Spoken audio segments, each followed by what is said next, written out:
Welcome to my YouTube channel. हम लोग शुरू कर रहे हैं नया subject export procedures and documentations. ये कोर्स मेनली रेलिवेंट है इग्नू के उन स्टूडेंट्स के लिए जो जो भी बच्चे अपने सीए, सीएस और सीएमए कोर्सेज के साथ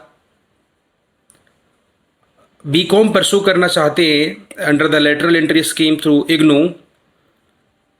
इनके लिए ये कोर्स मैंडेटरी है, ये सिलेबस मैंडेटरी है। इस सब्जेक्ट का नाम है AED1, that is export procedures and documentations. दोस्तों, मैं हर रोज एक क्लास आपके लिए लेके आऊंगा। टोटल 16 यूनिट्स हैं इस सब्जेक्ट में। अराउंड 20 to 25 क्लासेस करेंगे, जिसमें कि मैं आपको पूरा 100% कोर्स कराऊंगा अलोंग विद असाइनमेंट क्वेश्चंस और कैसे क्वेश्चंस आते हैं, ये सब कुछ कवर करके चलेंगे। फ्रेंड्स, जैसा हमें पता है, इस कोर्स के लिए यूट्यूब पे आपको कोई भी फुल क्लासेस नहीं मिलेगी। ट्यूशन क्लासेस जनरली नहीं मिलती है, काफ़ी दिक्कत आ रही लोगों को, इसलिए मैं आपके लिए हर रोज एक क्लास लेकर के आऊँगा। सो स्टार्ट करते हैं एक्सपोर्ट प्रोसीजर्स एंड डॉक्यूमेंटेशंस, और हम लोग फर्स्ट चैप्टर पढ़ेंगे introduction to export. So first unit है मेरा इंट्रोडक्शन टू एक्सपोर्ट। जी हाँ दोस्तों, इंट्रोडक्शन टू एक्सपोर्ट। अब अगर हम बात करें एक्सपोर्ट का इंट्रोडक्शन, अच्छा, तो इसमें हम लोग ये सारे टॉपिक्स पढ़ेंगे कि इंटरनेशनल ट्रेड होता क्या है, इसका क्या इम्पोर्टेंस है, और इसका सिग्निफिकेंस क्या है, मीनिंग क्या है, और कंपनियां एक्सपोर्ट क्यों करती है। ये सब बेसिक चीज़ें, कहाँ पे हमारा मेजर प्रोडक्ट एक्सपोर्ट होता है और हम लोग क्या प्रोडक्ट्स मेजरली एक्सपोर्ट करते हैं, और क्या क्या सोर्सेज है इंफॉर्मेशन के एक्सपोर्ट के लिए। तो हम लोग ये सब चीज़ें डिस्कस करेंगे इस क्लास के अंदर। अच्छा, सो जब हम लोग बात करते हैं एक्सपोर्ट की, आप लोगों में से काफ़ी लोगों ने एक्सपोर्ट सुना हुआ होगा कि एक्सपोर्ट क्या होता है, राइट। सो एक्सपोर्ट जब भी सुनते हैं तो साथ में अपने आप एक वर्ड आता है इंपोर्ट। हाँ, सही सुना है आपने, एक्सपोर्ट और इंपोर्ट। तो जब एक्सपोर्ट और इंपोर्ट मिला करके हमारा बनता है इंटरनेशनल ट्रेड, ठीक है। Export and import together constitutes international trade. So यही बात यहाँ पे हमारे नोट्स में देखेंगे, ये आप लिखी हुई है। क्या कहता है, एक्सपोर्ट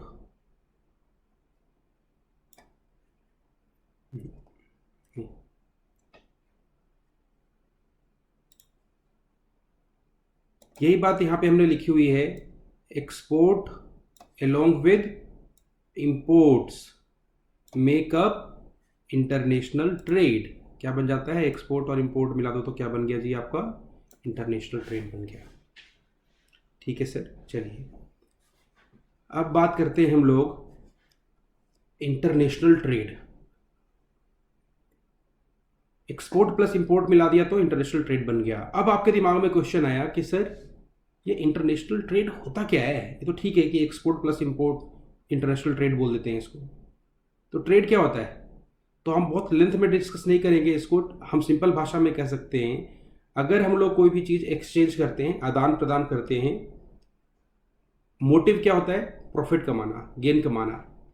तो अगर हमने एक सामान दिया, दूसरा सामान लिया, और इन रिटर्न कुछ गेन एक्सपेक्ट कर रहे हैं, तो हम इस प्रक्रिया को ट्रेड बोल देंगे। सो हम लोग ऐसा कह सकते हैं कि trade is exchange in anticipation of gain. ठीक है जी। अब हमें समझ में आ गया कि ट्रेड क्या होता है। और इंटरनेशनल तो पता ही है आपको, इंटरनेशनल, दो या दो से ज्यादा देशों के बीच।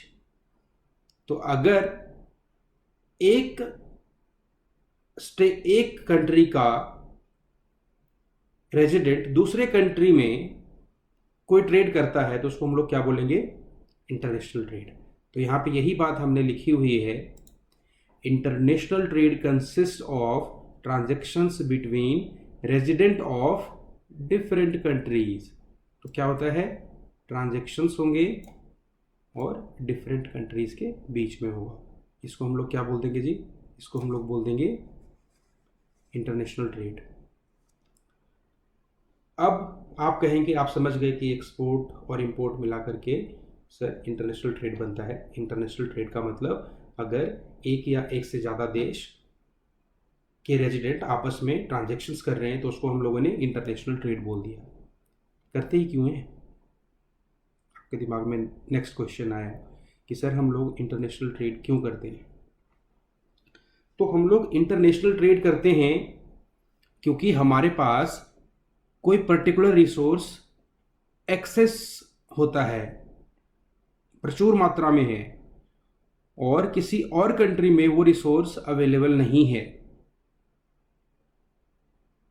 तो मैं क्या करूंगा, एक्सपोर्ट कर दूंगा। या उल्टा लेते हैं, हमारे पास वो प्रोडक्ट नहीं है और दूसरी कंट्री में वो प्रोडक्ट मिल रहा है तो हम वहां से मंगवा लेते हैं, लाइक इंपोर्ट कर लेते हैं। ठीक है, या तो एक्सपोर्ट किया या इंपोर्ट किया, क्या हो गया, इंटरनेशनल ट्रेड हो गया। ठीक है, सो अगर मेरे पास इंडिया में पेट्रोलियम ऑयल काफ़ी कम होता है और हमारा कंजम्पशन बहुत ज़्यादा है तो हम लोग गल्फ कंट्रीज से पेट्रोलियम इंपोर्ट करते हैं, है ना। सो यही बात हमने यहाँ पे लिखा हुआ है। अच्छा, आप टेंशन ना ले, मैं आपको सब चीज़ें नोट कराऊंगा। सो अभी नोट करने की कोई ज़रूरत नहीं है, मैं आपके रजिस्टर पे नोट करके दूंगा, आप आराम से वो नोट करना। अभी सिर्फ ध्यान देना है सुनने पे। ठीक है, सो यहाँ पे एक वर्ड निकल के आया, each nation specializes in the production of the goods and service in which it enjoys maximum comparative advantage। लंबा चौड़ा हो गया, कोई नहीं, घबराने की बात नहीं है, इतनी सी बात है कि सर अगर गल्फ कंट्री में ऑयल प्रोडक्शन ज़्यादा होता है तो वो क्या करेगा, ऑयल के प्रोडक्शन में स्पेशलाइज कर देगा, वो फोकस करेगा। अब इंडिया कितना भी मर्जी कोशिश कर ले, जब यहाँ खदान ही नहीं है, माइनिंग है ही नहीं, तो जब भंडार ही नहीं है तेल का, तो फिर आप कितना निकाल लोगे। गल्फ कंट्री को करने दो, आपके पास जो चीज़ है आप उस पर फोकस करो, है ना। तो स्पेशलाइजेशन आ जाता है। तो कंट्री के पास स्पेशलाइजेशन होता है किसी चीज़ को लेकर के। ठीक है, कि मैं स्पेशलाइज्ड हूँ तेल में, तो मैं अपना काम करूंगा। डिवीजन ऑफ लेबर हो गया, इसको क्या बोलते हैं हम लोग, डिवीजन ऑफ लेबर। अपना अपना काम बांट लिया कि तुम तेल बनाओ, तुम राइस उगाओ, तुम गन्ना उगाओ, ठीक है ना। तो हम लोगों ने क्या कर लिया, कंट्रीज ने क्या कर लिया, आपस में स्पेशलाइजेशन कर लिया और डिवीजन ऑफ लेबर कर लिया। तो ये दो मेन कारण है जिसकी वजह से इंटरनेशनल ट्रेड होता है। One is principle of division of labour और दूसरा स्पेशलाइजेशन। इन दो चीज़ों के कारण से इंटरनेशनल ट्रेड करते हैं। आइए मैं आपको ये चीज़ नोट कराता हूँ आपके रजिस्टर में। नोट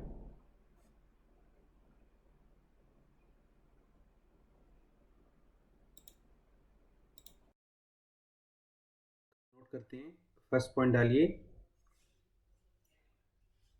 लिखिए, right important aspects of international trade.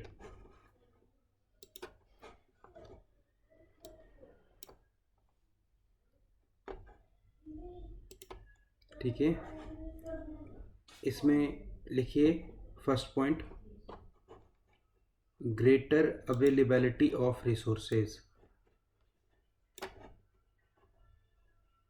पहला पॉइंट क्या है, ग्रेटर अवेलेबिलिटी ऑफ रिसोर्सेज। आपको याद होगा कि हमारे पास एडिबल ऑयल कम होता है इंडिया में, बट फिर भी हम लोग उसको क्या करते हैं, इंपोर्ट कर लेते हैं due to international trade.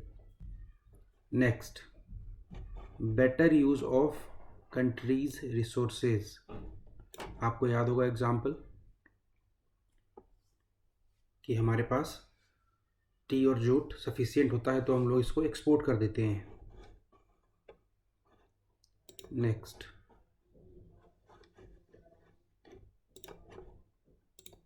Reduced cost of production. Next, हाँ ये पता है आपको, चीपेस्ट सोर्स से खरीदते इसलिए आपको कॉस्ट ऑफ प्रोडक्शन कम मिलता है। Next, stability of prices. ये क्यों?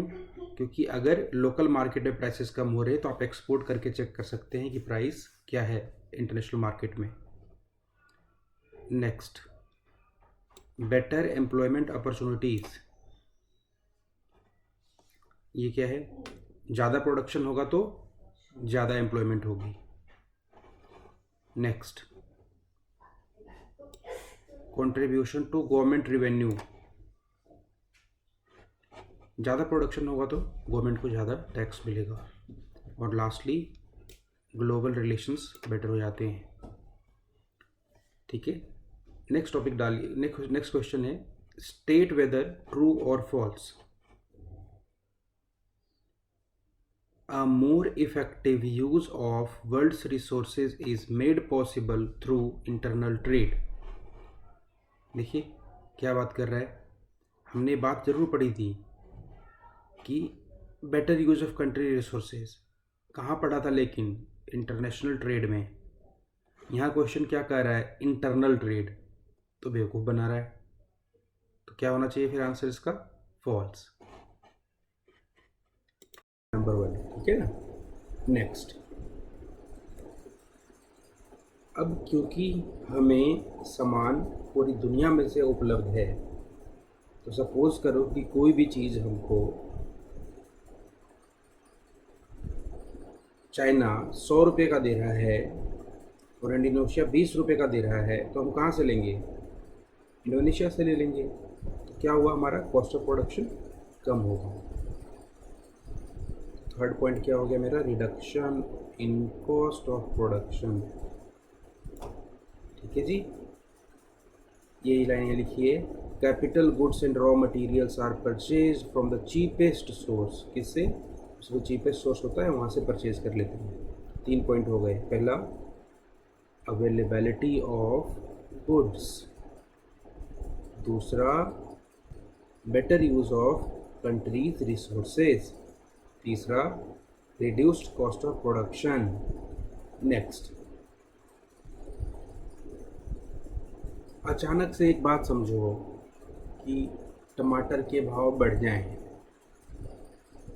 एक ही सेगमेंट में कुछ किसान हैं, सपोज हरियाणा में टमाटर सबसे ज़्यादा उगते हैं, और ये लोग क्या करें कि प्राइसेस बढ़ा दें। ठीक है, मिल जाएं और प्राइसेस बढ़ा दें, तो क्या करोगे आप? सपोज हरियाणा वाले 20 का दे रहे हैं और महाराष्ट्र वाले 10 का दे रहे हैं, तो डिमांड कहाँ से जाएगा? महाराष्ट्र से आना शुरू हो जाएगा। वैसे ही सपोज करो कि चाइना हमें दे रहा है वही सामान 100 रुपये का, और वही सामान हमको इंडोनेशिया दे रहा है 20 रुपये का, तो हम कहाँ से मंगा लेंगे? इंडोनेशिया से मंगा लेंगे। तो उससे क्या हुआ? प्राइसेस स्टेबल है, प्राइसेस ज़्यादा फ्लक्चुएट नहीं कर रहा। पता है चाइना को कि अगर प्राइस उसने 20 का शो किया, ठीक है, तो इंडिया कहाँ से मंगा लेगा? इंडोनेशिया से मंगा लेगा। तो इससे क्या हुआ कि प्राइस भी स्टेबल होगा। हमारा नेक्स्ट पॉइंट हो गया स्टेबिलिटी ऑफ प्राइसेस। 4 पॉइंट पढ़ लिए। पहला, greater availability of resources goods. दूसरा, बेटर यूज ऑफ रिसोर्सेज। तीसरा, reduction in cost of production. चौथा, स्टेबिलिटी इन प्राइसेस। पाँचवा, अब जितना ज़्यादा प्रोडक्शन होगा, प्रोडक्शन सपोज करो इंडिया बंद होता, आगे कहीं नहीं एक्सपोर्ट कर रहा होता, तो हम इतना शायद टी उगाते ही नहीं। बट क्योंकि हम एक्सपोर्ट कर सकते हैं, तो इसलिए हम ज़्यादा प्रोडक्शन करेंगे। ज़्यादा चाय उगाएंगे तो ज़्यादा मजदूर लगेंगे, ज़्यादा लोगों को रोज़गार मिलेगा। बस ये हमारा next point, greater employment opportunities. अभी इंडिया में मोदी जी ने मेक इन इंडिया शुरू कर दिया। इससे क्या हुआ कि एक कैंपेन के थ्रू हम लोग ज़्यादा प्रोडक्शन करना चाह रहे हैं। अब मोबाइल की फैक्ट्री सैमसंग की अगर नोएडा में लगेगी तो सैमसंग की फैक्ट्री बिना लेबर के तो चलेगी नहीं, ज़्यादा लोगों को रोजगार भी मिलेगा हमारे इंडिया में। ठीक है, नेक्स्ट एक प्रूवन फैक्ट, आज चाइना इतना जल्दी डेवलप कर रहा है, यूएसए यूके ऑलरेडी बहुत डेवलप्ड है, जापान बहुत डेवलप्ड है। क्यों? एक one of the main reason है कि ये लोग एक्सपोर्ट बहुत करते हैं, है ना। तो आप ऐसा कह सकते हैं ज़्यादा एक्सपोर्ट मतलब ज़्यादा प्रोस्पेरिटी, है कि नहीं। तो नेक्स्ट पॉइंट हमारा हो गया high rate of economic development. Example में आप यूके, यूएसए और जापान ले सकते हो। ठीक है, नेक्स्ट अब ज़्यादा प्रोडक्शन होगा तो सरकार क्या करती है, ज़्यादा प्रोडक्शन में पहले एक्साइज लगाती थी, अब एक्साइज हट गया है, अब जीएसटी लगता है सीधा। तो जितना ज़्यादा प्रोडक्शन होगा उतना ही ज़्यादा सेल होगा और उतना ही ज़्यादा जीएसटी कलेक्ट होगा। ज़्यादा प्रोडक्शन तो लोगों की इनकम ज़्यादा, और ज़्यादा इनकम होगी तो ज़्यादा इनकम टैक्स आएगा। तो हम सिंपल भाषा में क्या करते हैं, more production means more contribution to government revenue. वही नेक्स्ट मेरा पॉइंट है, contribution to government revenues. Next point, एक कंट्री जब दूसरे कंट्री के साथ ट्रेड करती है तो आपस में कल्चर का भी एक्सचेंज होता है। जब हम अमेरिका जाते हैं तो हम अमेरिकन कल्चर सीखते हैं, अगर अमेरिकन पर्सन इंडिया आता है तो वो इंडियन कल्चर सीखता है। हम एक दूसरे को समझने लगते हैं लिंकेज की वजह से, जिससे क्या होता है कि हमारा रिलेशन बेटर होता है। तो इंटरनेशनल ट्रेड होने की वजह से आपस के दो कंट्रीज़ के रिलेशन भी बेटर होते हैं।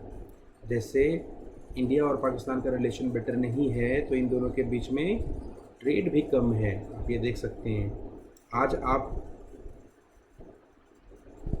यूएसए से ट्रेड बंद कर दो, आपके रिलेशन यूएसए से ख़राब हो जाएंगे, सिंपल है ना। तो इंटरनेशनल ट्रेड होने की वजह से कंट्रीज के रिलेशंस बेटर होते हैं। चलिए हम लोग क्वेश्चन भी देख लेते हैं, कैसे क्वेश्चन आएगा अगर आएगा तो। पहला, list 3 important aspect of international trade. अब 3 के आप 6 बता सकते हैं, कौन कौन। पहला, ग्रेटर अवेलेबिलिटी ऑफ गुड्स। दूसरा, better use of countries resources. तीसरा, reduction in cost of production. क्यों? क्योंकि तो चीपेस्ट सोर्स लेकर के हैं। चौथा, स्टेबिलिटी ऑफ प्राइसेस। पांचवा, हायर एम्प्लॉयमेंट अपॉर्चुनिटी। और छठा, गवर्नमेंट को ज़्यादा रेवेन्यू दोगे। सातवां, हारमोनियस रिलेशनशिप डेवलप होगा। ठीक है, तो यही था हमारा टॉपिक। आइए अब इसको नोट कर लेते हैं। हेडिंग डालिए, right important aspects of international trade. Better availability of resources, जैसे एडिबल ऑयल इंडिया इंपोर्ट कर लेता है ना। Next, better use of countries resources, हम लोग टी और जूट को एक्सपोर्ट कर देते हैं। रिड्यूस्ड कॉस्ट ऑफ प्रोडक्शन, क्योंकि चीपेस्ट सोर्स से खरीदते हैं तो कॉस्ट ऑफ प्रोडक्शन कम हो जाएगा। स्टेबिलिटी ऑफ प्राइसेस रहेगा, एक कंट्री ज़्यादा प्राइस बढ़ाना चाहेगी तो नहीं बढ़ा पाएगी। बेटर एम्प्लॉयमेंट अपॉर्चुनिटीज़, अगर सैमसंग की फैक्ट्री नोएडा में लगेगी तो नोएडा के लोगों को रोज़गार भी मिलेगा, पहले कोरिया में हुआ करता था, है ना। कंट्रीब्यूशन टू गवर्नमेंट रेवेन्यू, ज़्यादा प्रोडक्शन मीन्स ज़्यादा सेल, ज़्यादा एक्सपोर्ट, है ना। एक्सपोर्ट पे कस्टम ड्यूटी दोगे, सेल पे जीएसटी दोगे। हारमोनियस रिलेशनशिप, क्यों? बिकॉज सर जब एक्सपोर्ट होगा तो लिंकेज ऑफ कल्चर होगा, जिससे कि क्या होगा, आपका रिलेशन भी बेटर हो जाएगा। ठीक है, नेक्स्ट क्वेश्चन लिखिए,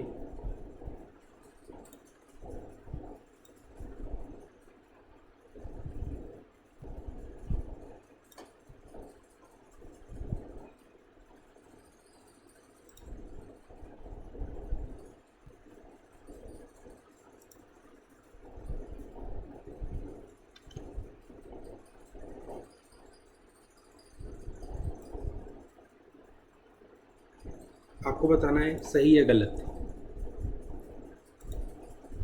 स्टेट वेदर ट्रू और false. A more effective use of world's resources made possible through internal trade. अभी हमने पढ़ा था ना ऊपर, better use of countries resources इन किसकी वजह से, इंटरनेशनल ट्रेड की वजह से। यहाँ क्वेश्चन आपको बेवकूफ़ बनाने की कोशिश कर रहा है। क्या कर रहा है, देखना ज़रा, आपको बेवकूफ़ बनाने की कोशिश कर रहा है। इंटरनेशनल ट्रेड था और यहाँ पे इंटरनल ट्रेड है, तो ये क्या हो जाएगा, गलत। क्या हो जाएगा, गलत। आंसर क्या लिखेंगे सर, फॉल्स।